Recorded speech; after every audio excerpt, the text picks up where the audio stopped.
A pergunta de hoje talvez seja a pergunta mais filosófica dentro do estudo de filosofia. Se perguntar o que é filosofia? Se eu chegar na sala de aula, muitos alunos, talvez até do ensino médio, e tem pessoas que chegam a ter na graduação, não sabem o significado da palavra filosofia. Mas bem, a filosofia ela não tem um significado ou um sentido concreto. Talvez dentro da filosofia existe um enigma, talvez próximo daquilo que os teólogos fazem. Tentar explicar a filosofia, muitas vezes, é tentar explicar Deus. Toda vez que você explica o que é filosofia, que você dá uma definição para o que é filosofia, você está limitando a filosofia. Olá, seja bem-vindo ao canal Aprendiz de Filósofo, eu sou José Inácio, tudo bem com você? Espero que você esteja bem. O tema de hoje estou falando sobre o que é filosofia. Mas como a gente pode definir o que é filosofia? Merleau-Ponty vai dizer que a filosofia é aprender a ver o mundo, ou reaprender a ver o mundo. Que o mundo que estamos vendo hoje, que o mundo que estamos vivendo hoje, foi construído de forma crítica, intelectual e filosófica. Porque se você olhar para a religião hoje que você tem, que é o cristianismo, e talvez você olhar para o espiritismo, tudo foi uma construção. A religião cristã foi construída através de pensadores, de filósofos, uma linha de pensamento judeu. O espiritismo foi criado através da influência da religião cristã, junto lá com Allan Kardec. A sociedade de hoje foi inspirada muito na democracia grega. Então, fazer filosofia é um esforço intelectual para reaprender a ver a realidade. Mas antes de eu entrar mais no tema, peço que você se inscreva no canal, dê o seu like e ative o sininho da notificação, porque isso que você estiver fazendo é muito importante para o canal e vai mostrar para o YouTube que este conteúdo aqui tem uma certa relevância. Bem, para ter uma introdução aqui sobre o que é filosofia, vamos relembrar de Sócrates, um filósofo lá em volta de 400 anos antes do nascimento de Jesus Cristo. Sócrates era um cara feio, mas quando ele abria a boca, todo mundo parava para ouvi-lo, porque ele tinha uma habilidade de falar, de refletir, de pensar sobre a realidade. Sócrates, ele era uma pessoa que não ficava no seu escritório olhando para o próprio umbigo, ou refletindo, fazendo pensamentos elaborados, filosóficos, reflexivos. Mas Sócrates era um cara da praça pública, Sócrates era um cara popular, Sócrates era um cara que conversava com todo mundo. E por causa disso, Sócrates ganhou alguns inimigos e também ganhou alguns discípulos. Por quê? Sócrates ele foi acusado de subverter a juventude ou de ensinar novos deuses para a juventude ou para os povos atenienses. Então, Sócrates ele foi condenado em 399 por corromper a juventude e ensinar uma nova doutrina, um novo ensinamento. Mas Sócrates levava o seu ouvinte ao desgaste. Por quê? Sócrates chegava a alguém que dizia saber de alguma coisa e pedia para que essa pessoa desse um conceito, tipo assim, exemplo, o que é o amor. E essa pessoa sábia, inteligente que Sócrates encontrava, dava o conceito do que é o amor. E Sócrates ia perguntando, tá, então define melhor o que é o amor. Ah, o amor que você sente pela sua mãe é o mesmo amor que você sente pelo seu pai? E assim ia Sócrates tentando levar essa pessoa que ele estava conversando ao desgaste do próprio conhecimento. Vejamos um discurso de Sócrates escrito em Cátilo de Platão, que Sócrates faz o seguinte discurso, que ele está conversando com Hermogênesis. Sócrates disse, vejamos, diz-me o seguinte, tu chamas algo a dizer a verdade e outro a falsidade? E Hermogênesis responde a Sócrates, chamo. E Sócrates responde, logo existiria um discurso verdadeiro e um discurso falso? E Hermogênesis responde para Sócrates, certamente. E Sócrates fala novamente, ora, aquele que diz as coisas como são é o verdadeiro e o que diz as coisas como elas não são é o falso? E Hermogênesis diz para Sócrates sim. E Sócrates responde, então é possível dizer pelo discurso as coisas que são e as coisas que não são? Certamente. E Sócrates responde novamente. Acaso o discurso verdadeiro é inteiramente verdadeiro, não sendo verdadeiro algumas partes? Isso aqui nesse diálogo de Sócrates em Crátido de Platão, Sócrates está tentando convencer ou conversar com Hermogênesis sobre a capacidade do discurso verdadeiro e do discurso falso. Então Sócrates foi um incomodador. Mas aqui nesse pequeno discurso de Sócrates, ele está perguntando até chegar ao desgaste. Mas esse desgaste, Sócrates fazia de propósito, que ele usava a ironia. Que era ser irônico, tipo ser irônico. Hoje nós vamos conversar com a pessoa mais inteligente da cidade. Aí você vai lá e chama a pessoa mais burra da cidade para conversar, para bater um papo. É ironia. A ironia de Sócrates, vamos colocar o exemplo aqui. Sócrates chega: já que tu é tão sábio, é tão inteligente, defina para mim o conceito de justiça. E muitas pessoas caíam nessa ironia de Sócrates, porque quando Sócrates fazia esse elogio, já era alguma coisa premeditada. Então a pessoa caía nesse discurso e ia, feito um ingênuo, discutir com Sócrates. E Sócrates levava a pessoa ao desgaste do próprio conhecimento. Depois do desgaste do próprio conhecimento, da pessoa perceber que nada ela sabia, ela simplesmente assumia que nada sabia. Aí vem aquela frase de Sócrates: só sei que nada sei. A partir dessa destruição daquilo que a gente achava que sabia, Sócrates simplesmente começa uma maiêutica, começa a criar os próprios conceitos, que falava que era o logos. Logos naquela época era o quê? Dar o conceito de algo. Se você quiser saber mais sobre Sócrates, vou deixar um vídeo aqui sobre Sócrates, que está muito bom, por sinal. Então, a partir disso aí, Sócrates fazia muita pergunta e não deixou nenhuma doutrina. Mas Sócrates, ele é uma figura lendária na filosofia, porque Sócrates, ele é o modelo de filósofo. Um filósofo que não fica simplesmente no escritório, mas um filósofo que vive a vida, um filósofo que está conversando com outras pessoas, um filósofo da cidade. Agora, depois que eu falei sobre Sócrates, essa pequena introdução sobre Sócrates, para a gente compreender melhor a filosofia, vem aí para a gente entender aqui agora o que é uma atitude filosófica. Atitude filosófica, porque a filosofia, ela está dentro da realidade.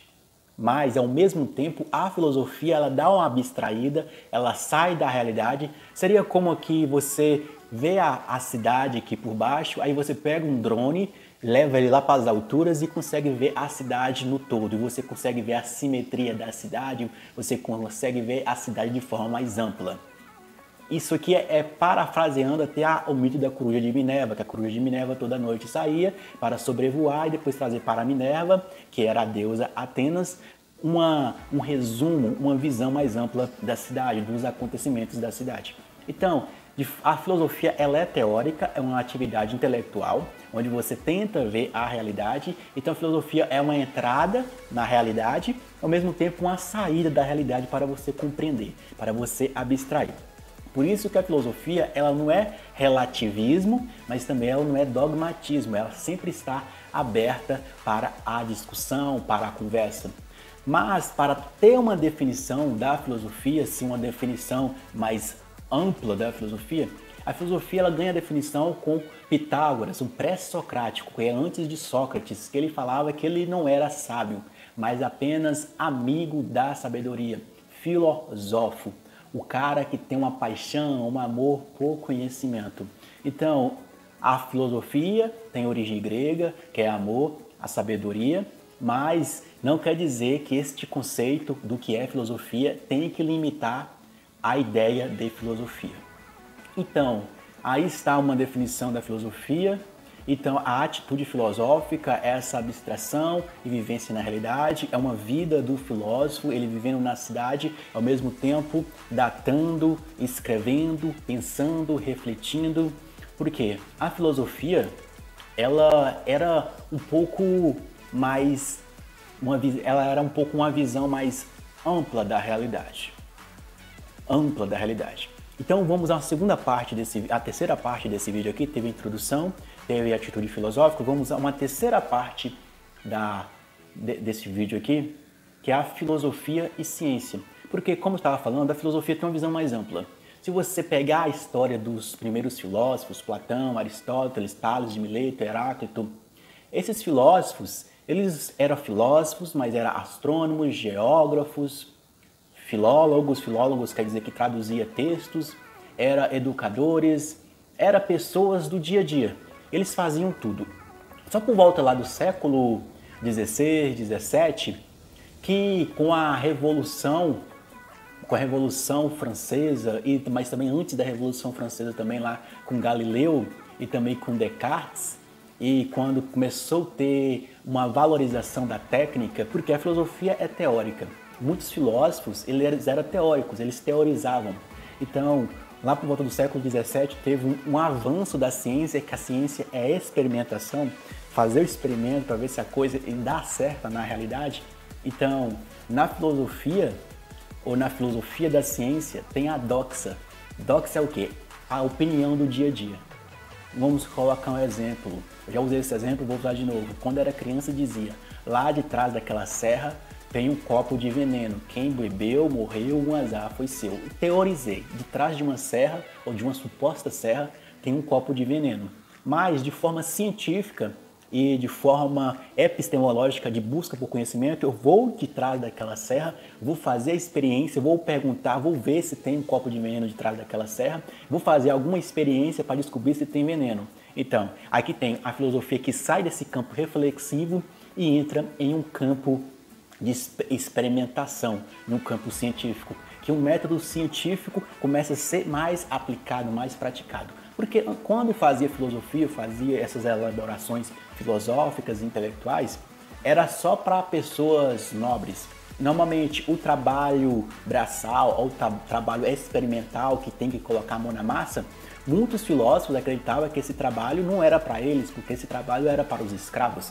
Então, quando Galileu, com Giordano Bruno, quando Descartes e entre outros pensadores modernos começaram a fazer a experimentação, a ciência ganha sua autonomia, que a ciência é o experimento e a filosofia é a teoria, é a reflexão. Mas a filosofia, quer dizer que a filosofia perdeu seu espaço? Não, a filosofia continua viva ainda, olhando a realidade no seu todo, no macro, no todo, mas a ciência ela é de forma mais específica.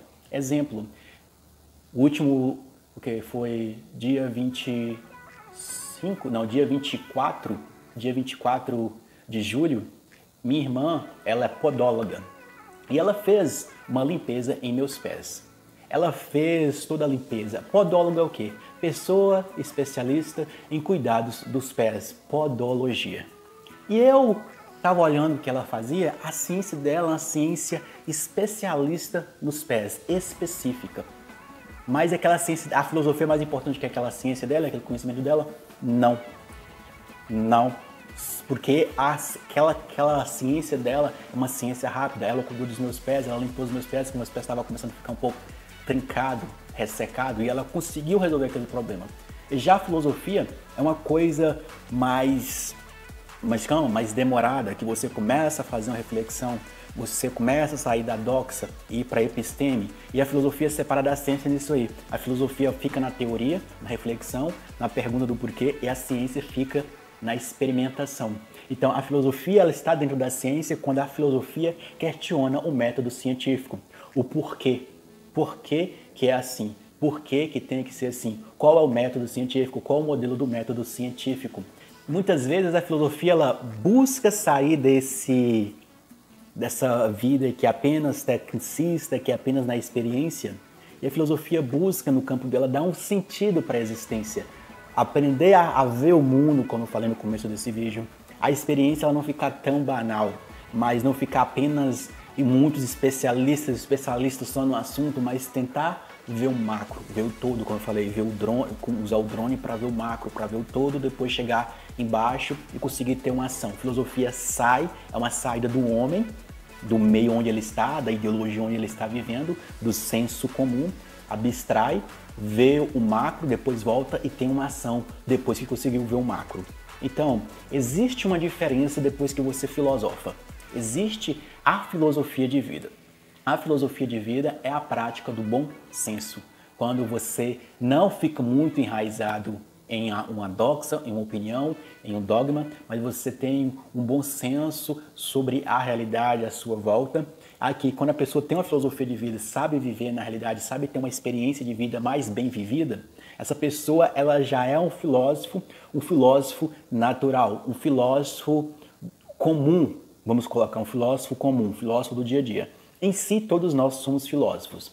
Aqui, Existe o filósofo natural, o filósofo comum, que tem a sua filosofia de vida, de ver o mundo de forma mais ampla e não ficar querendo perseguir as pessoas, querendo denigrir a imagem das pessoas, mas respeita as pessoas como elas são, como elas se apresentam. E existem aquelas pessoas que vivem num senso comum, onde quando alguém bate de frente com a opinião dela, ou com uma ideia dela, ou com o seu modo de vida, ou quando critica alguma coisa a respeito do que ela está fazendo, ela simplesmente cria o caos. Mas se a pessoa tem uma filosofia de vida, ela aceita uma crítica. Mas existe o filósofo especialista. Filósofo especialista é aquele que consegue dar uma abstraída na realidade, consegue ver a realidade. Isso aqui é uma prática bem intelectual, bem intelectiva, que muitas pessoas praticam, muitas pessoas gostam. Não é todo mundo que vai gostar de fazer essa prática filosófica, mas isso aqui é você dar uma abstraída, dar um conhecimento da realidade e você começa a navegar nessa experiência da vida, nessa vida que é temporariamente humana, onde a gente sempre está tentando construir e desconstruir, tentando ver o mundo com uma nova perspectiva, para não ficar tão robótico, tão parado no senso comum, como Platão já dizia, sair dessa doxa, do mundo da opinião, do mundo do dogma, do mundo já pré-programado, do mundo do dogmatismo, mas buscar uma episteme, um conhecimento cada vez mais verdadeiro. E toda vez que tem pessoas que elevam o conhecimento em busca de uma verdade, em busca de um entendimento da realidade, sempre estão fazendo filosofia. Por quê? Se você ficou até agora nesse vídeo aqui, com certeza você está fazendo filosofia. Então, outra coisa que eu posso deixar para você aqui, vou deixar um vídeo aqui que é 6 minutos para você aprender as principais áreas da filosofia. É um vídeo que está muito legal e espero que esse conteúdo que você ouviu aqui, que você prestou atenção, possa contribuir bastante na sua busca, na sua jornada filosófica.